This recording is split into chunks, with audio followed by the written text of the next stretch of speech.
Hey guys, I'm Matt Mead. I'm the visual storyteller of BombBomb, and today I want to talk a little bit about some of the video gear you'll need if you're running your own business, and particularly in the real estate industry. I think a lot of us still believe that in order to get serious about using video in your business, you need to get a DSLR. But that's not necessarily true. There's a lot of great camera options out there these days, starting with the camera built right into your phone. Both Android and Apple make phones that have incredible optics these days, so really all you need to start shooting great looking videos is your phone. I've been using the iPhone 11 Pro for the past several months now, and I've shot entire videos on my phone that most people think I shot on a DSLR. One thing in particular that I really like about the iPhone 11 is the wide angle lens. This comes in really handy for real estate agents shooting a home tour video because they can capture the entire room in one shot instead of having to pan across the room, so the viewer gets to see the entire space at the same time. Last year I did a review on the iPhone 11's wide angle lens and how you can take full advantage of it in your videos.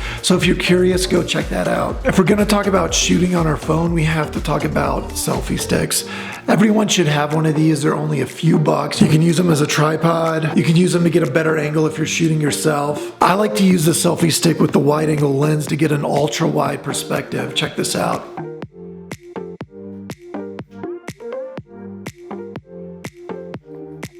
Not bad for a selfie stick. Alright, so now let's talk about gimbals. We have the DJI Osmo for our phones.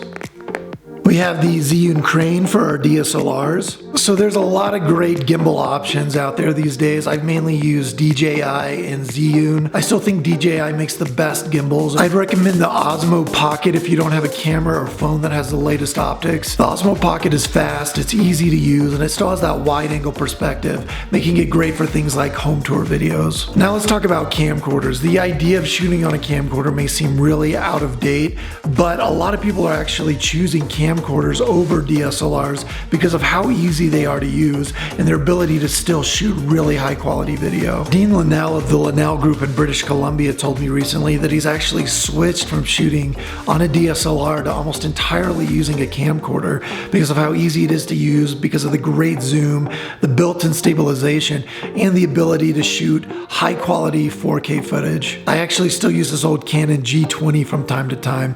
Dean said he's been using the Sony AX53 lately and getting great results. Now let's talk about DSLRs and mirrorless cameras. Mirrorless cameras are similar to DSLRs in a lot of ways, but simpler and more designed for video than photography. They're called mirrorless cameras because unlike DSLRs, they don't have a mirror that reflects the light from the lens onto the mirror and into the sensor. Instead, the light goes directly from the lens into the sensor, allowing for a smaller camera size. While typically mirrorless cameras don't have quite as many features as DSLRs, that can also make them simpler and easier to use while still producing great video quality. And mirrorless cameras still have a lot of great lens options, but they're smaller than DSLRs, so that sometimes allows them to perform better on gimbals since they don't weigh as much, which also makes them a great camera option for home tour videos. Now, DSLRs have been very popular over the past decade because of their ability to shoot both high quality photography and video. So for a real estate agent who's into both, it makes a DSLR a no-brainer purchase. DSLRs are a professional level camera though, so if you're not willing to put in the time to learn how they work,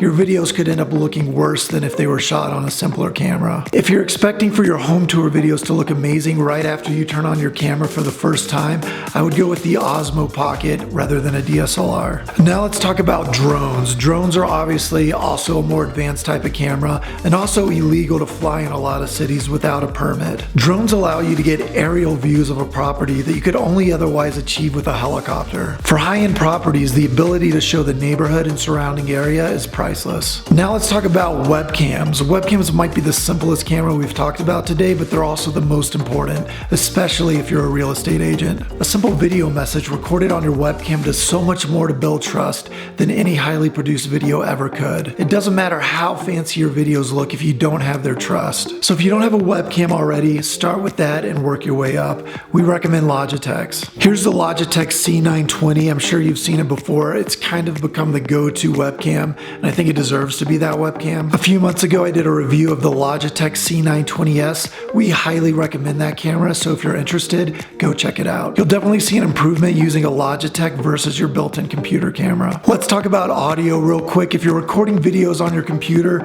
I recommend using a USB microphone, something like the USB Rode mic or the Samson Meteor. Also better than the built-in microphone or headphones like these, because as you can see, the microphone's much closer to your mouth. I recently tested all of these microphones in the setting up your home office video, so if you want to hear how they actually sound and how much better they are over your built-in microphone, go check that out. Rode also makes great microphones that'll plug into any camera with a shoe mount, so you can use it with your DSLR or your mirrorless camera or your camcorder. This one here is called the Video Micro. It's a very popular microphone right now for cameras. This one's very easy to use. You just connect it to the shoe mount, snap the cord in the back here, and you're good to go. I'm currently using the Rode Video Mic Pro. I've been using it for years now and it's still my go-to. Alright, that's all the gear I have to go over for now. Let us know if you have any questions about any of this, and let us know what gear you've been using lately in your videos. If you want more video gear, check out our Salesperson's Guide to Video. It's a free download and it has a ton of information on how you can use video in your business.